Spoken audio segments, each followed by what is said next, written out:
First ఒక movie తీయాలి అని అనుకున్నప్పుడు తీస్తున్నప్పుడు దాని రిలీజ్కి కానీ వివాదాలు నెలకొంటూ ఉంటాయి. బట్ అలాంటి టైంలో మీకు అనిపించిందా ఎందుకు నేను సినిమా తీస్తున్నాను ఇంకా చాలు అని ఏమైనా అనుకున్నారో ఒక్క సినిమాతోనే? నేను అనుకోలేదు, ఎందుకంటే నేను చాలా గట్టికుని, నేను అట్లా ఆర్డినరీ పిండం కాదు నాది, ఇది గట్టి పిండం, ఇది క్రాస్ పాలినేటెడ్ పిండం అంటారు. నేను అంటే చిన్నగా ఉన్నప్పుడు నేర్చుకున్నది. మా అమ్మ సికింద్రాబాద్, మా నాయన గూడూరు ఆయన. సో వీళ్ళిద్దరికి పుట్టిన సంతానము ఇది మామూలు పిండం కాదని నేను అనుకుంటా. ఇది అందరు చేయలేరు ఇట్లా. అదే ఎందుకు ఫ్యామిలీస్ రిస్క్, మనం రిస్క్, ఇది ఎందుకు, ఎవరితో ఎందుకు కొట్లాట అని అనుకుంటారు. కానీ ఐ డోంట్ కేర్ ఏది కొట్లాట. లైట్ జస్ట్ లైక్ లైట్ ఆరిపోతే చీకటి, జీవితం ఉన్నంత వరకు ఉంటుంది. జీవితం పోయినాక నేను హిస్టరీలోకి ఎంటర్ అవుతా కదా. సో ఎవడన్నా తీసుకపోతే జల్దీ నన్ను తీసుకపోతే okay, no problem, I'm ready. అంటే ఏంటి ఇలాంటి బ్యాక్ డ్రాప్ లో ఉన్న మూవీస్ తీయాలని అనుకుంటున్నారా? అంటే ఇలాంటివి కదా. ఇప్పుడు నాకు I have got the taste. Okay, మనము దేశానికి, దేశ పౌరులకు మనం contribute. What is that I can contribute to my people of my country? That is నా ఆలోచన వేరే. మొన్న నన్ను గెలిపిస్తే నేను ఏం చేస్తానన్నది నేను వాళ్ళకి చెప్పాను. మా ఇద్దరు కాంపిటీటర్ల కంటే బెస్ట్, అందరూ ఎడ్యుకేటెడ్, అందరూ అన్నారు అదే ఎలక్షన్ గురించి మాట్లాడుతూ. బెస్ట్ మేనిఫెస్టో, నా పర్సనల్ మేనిఫెస్టో. నేనేమన్నాను, భువనగిరి నియోజకవర్గము హైదరాబాద్ అంతర్జాతీయ విమానాశ్రయానికి శంషాబాదు, కొల్లూరు ఎంత దూరంలో ఉన్నదో అంతే దూరంలో భువనగిరి ఉన్నది. ఇక్కడ 25 లక్షల మంది పనిచేస్తున్నారు. మరి ఇక్కడ నేను 1% రెప్లికేషన్ చేస్తానన్నా. అంటే 1% 25,000 ఐటీ ఉద్యోగ అవకాశాలు నేను భువనగిరిలో కల్పిస్తా. నేను చేస్తా ప్రాజెక్ట్. ప్రభుత్వం ఏదో ఫండ్ ఇవ్వాలి, దాన్ని డెవలప్ చేయాలి కాదు. I will get the industrialist, IT industrialist to Bhuvanagiri. Rents తక్కువైతాయి. అక్కడ అదే ప్రాంతంలో ఉన్న వాళ్ళే అక్కడ ఉద్యోగాలు చేస్తారు. వాళ్ళు ఇక్కడ హైదరాబాద్కి వచ్చి ఉప్పల్లోనో ఎల్బీ నగర్లోనో ఉండి వాళ్ళు బైకుల మీద స్వారీ చేస్తూ వస్తున్నారు. ట్రాఫిక్ తగ్గిపోతుంది. ఈ 25,000 మంది ట్రాఫిక్ తగ్గిపోతుంది, 25,000 వాహనాలు తగ్గిపోతాయి మీకు భువనగిరి హైదరాబాద్ నుంచి అని చెప్పి నా ఐడియా. ఫ్రీ గవర్నమెంట్ కాలేజ్ కట్టిస్తాను సొంత నిధులతో, 3 బ్రిడ్జిలు కట్టిస్తానన్న, ప్రతి మండలానికి 2 బస్సులు ఇస్తానన్న. ఎందుకంటే ఆర్టీసీ ప్రతి గ్రామానికి పోలేదు కదా, 128 గ్రామాలకు పోవాలంటే పోదు కదా. వాళ్ళందరికీ బస్సు సౌకర్యం కావాలి. నేనన్నాను ఇన్సైడ్ విలేజెస్ అందరికీ నేను బస్సులు ఇప్పిస్తాం మా ఫౌండేషన్ నుంచి అన్నా. అయినా కానీ గెలిపించలేకపోయారు. ఈ మూవీ కోసం మీరు ఆస్తులు కూడా అమ్ముకున్నట్టుగా చెప్తున్నారు, అది ఎంతవరకు నిజం? ఆస్తులు అంటే ఉంటాయి కదండి. ఇప్పుడు నేను జీవితంలో సంపాదించిన అక్కడ ఒకటి ఇక్కడ ఒకటి ఉంటాయి కదా ఆస్తులు. డెఫినెట్లీ ఆస్తులనే అమ్మాలి కదా. అన్ని పైసలు అయితే ఉండే కదా మన అకౌంట్లో. ఇప్పుడు బ్యాంక్ లోన్ ఇవ్వదు, ప్రైవేట్ ఫైనాన్సర్ డబ్బులు ఇవ్వడు. ఎందుకంటే మనం ఫస్ట్ టైం ప్రొడ్యూసరు, మన దాంట్లో హీరో లేడు, హీరోయిన్ లేదు, అది కాంట్రవర్సీ. అందరు పరిగెత్తుతారు అన్నమాట, కూడా దగ్గరికి రాకు.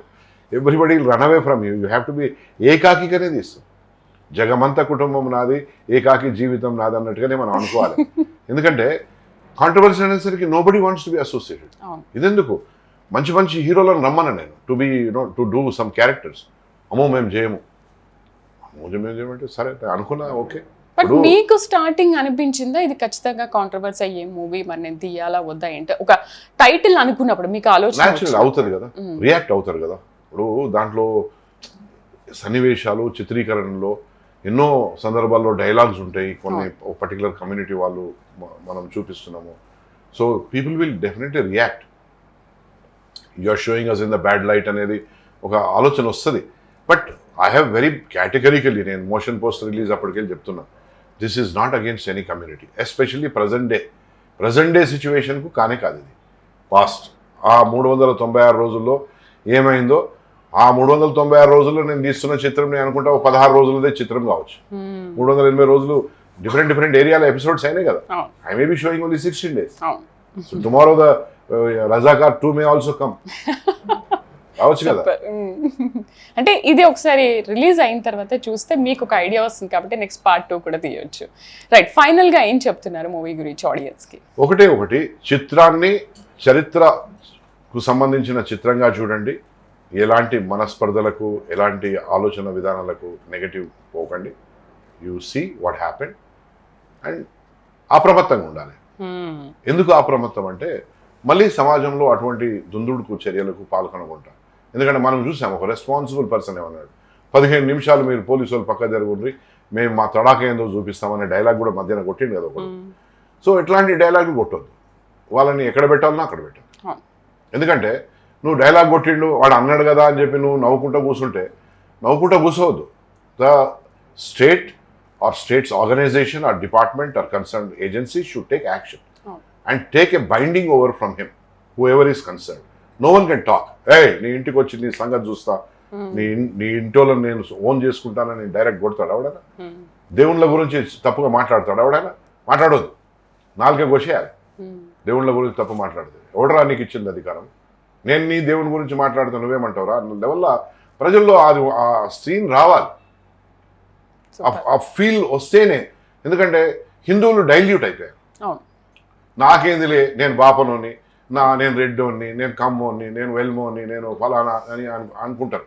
నాకేందిలే, నాదైతే వంటలేదు కదా, అరే నాది అని ఇన్ని డివిజన్స్ ఆనాటి నుంచి వచ్చిన ఇవన్నీ ఆ ప్రోగ్రామ్సే, కంప్యూటర్ ప్రోగ్రామ్సే ఇంత డివిజన్ తీసుకొచ్చింది.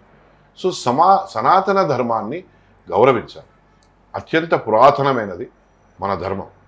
ఈ ధర్మం ఈ ప్రాంతంలోనే కదా సుశ్రుత పుట్టిండు, డాక్టర్ ఎక్కడ పుట్టిండు? ఈ ప్రాంతంలోనే కదా ఫస్ట్ ఆపరేషన్ అయింది. ఈ ప్రాంతంలోనే ఇదే భూభాగంలోనే కదా బిగ్గెస్ట్ లైబ్రరీ ఉండే, ఇదే భూభాగంలో కదా బిగ్గెస్ట్ యూనివర్సిటీస్ ఉండే, ప్రపంచం నలుమూలల నుంచి వచ్చింది. ఈ దేశానికి సంబంధించినవి కదా చీనాలు వేరే ఇతర దేశాల్లో ఉన్నాయి. ఇతర దేశాల్లో చీనాలు ఏమున్నాయి, ఇక్కడ ఏమున్నాయి? కొన్ని మసీదులు ఉన్నాయి, అవి కూడా దేవాలయాన్ని కూల్చేసి కట్టారు కదా.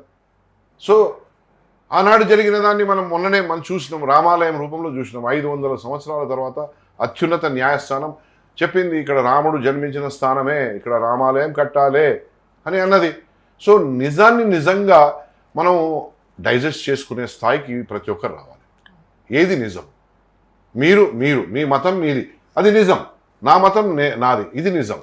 ఇంతేగాని నీ మతాన్ని నేను కించపరచొద్దు, నా మతాన్ని నువ్వు నా మీద వ్యూహాలు పన్ని దాడి చేయడానికి ప్రయత్నం చేయొద్దు, నేను నీ మీద చేయను. మనం గంగా జమున తైజీబ్లో బతుకుదాం. అర్థమైందా? అందరము ఎన్ని మతాలు వేరైనా అన్నదమ్ముల లెక్క బతుకుదాం, ఏ ప్రాబ్లం లేదు. మీ ఇంటికి నేను భోజనానికి వస్తా, మీ తబర్రు నేను తింటా, నువ్వు నా ప్రసాదం తినవు, నీ ప్రసాదం నేను తింటా, నువ్వు నా తినకు, నేను నీ తింటా, పర్వాలేదు, ఇట్స్ ఓకే. ఆ లెవెల్లోనే ఉందాం. మరి నువ్వు నా తినకు, ఎందుకంటే నీకు అన్ని కట్టుబాట్లు ఉంటాయి. మా జిగిరి దోస్తులు అయితే నాకు చెప్తారు కదా హ్యాపీ ఉగాది అంటారు, హ్యాపీ దీపావళి అని చెప్తారు. కానీ కొంతమంది మతాన్ని చాలా స్ట్రిక్ట్గా పాటించే వాళ్ళు చెప్పరు. ఐసా కైసా బోల్తే హరామీ అంటారు, హరామీ అంటారు. అకార్డింగ్ టు వాళ్ళ మతం ఆచార ప్రకారం హరామీ అన్నారు. నువ్వు హ్యాపీ ఉగాది చెప్పొద్దు, నువ్వు ఎట్లా చెప్తావు? నీకెట్లయితే హ్యాపీ ఉగాది అని అంటారు. సో హైదరాబాద్లో ఉన్న ఈ గంగా జమున తైజీబ్ అనేది ఇతర ప్రాంతాల్లో లేకపోవచ్చు. I will only appeal to all the people to watch this movie, all the communities. ముస్లిం సోదరి కూడా వచ్చి చూడండి. ఆనాడు జరిగిన అకృత్యాలు చూసి మీ పిల్లలకు చెప్పండి, అరే ఇటువంటి దారిలో పోకండ్రా, మంచిగా పోండి, అమెరికా పోండి, కెనడా పోండి, ఆస్ట్రేలియా పోండి, లండన్ పోండి అని చెప్పండి. Wonderful message. అసలు మీరు మాట్లాడుతుంటేనే డైలాగ్స్ ఎలా ఉన్నాయంటే మీ మాటల్లోనే అర్థమవుతుంది. అసలు ఆ డైలాగులు వేరే ఉన్నాయి, అవి వేరే వస్తాయి, మజా వస్తాయి, చాలా గ్రిప్పింగ్ ఉంటుంది. Start to finish you will feel like what's going to happen next. ఎక్కడ బోర్ గా ఫీల్ అవ్వరు ఎవరు కూడా కారు. అన్లెస్ ఎవరికైనా ఇప్పుడు కొంతమంది గ్లామర్ ఇస్తుంది కదా, సో గ్లామర్ కూడా ఉంది కొంచెం అలా. Little glamour is there, I have added in fact. Right sir, thank you very much and wish you all the best. ఖచ్చితంగా తొందరలోనే మూవీ రిలీజ్ అయ్యి సక్సెస్ అవ్వాలని మేము అందరం కోరుకుంటున్నాం. Thank you very much.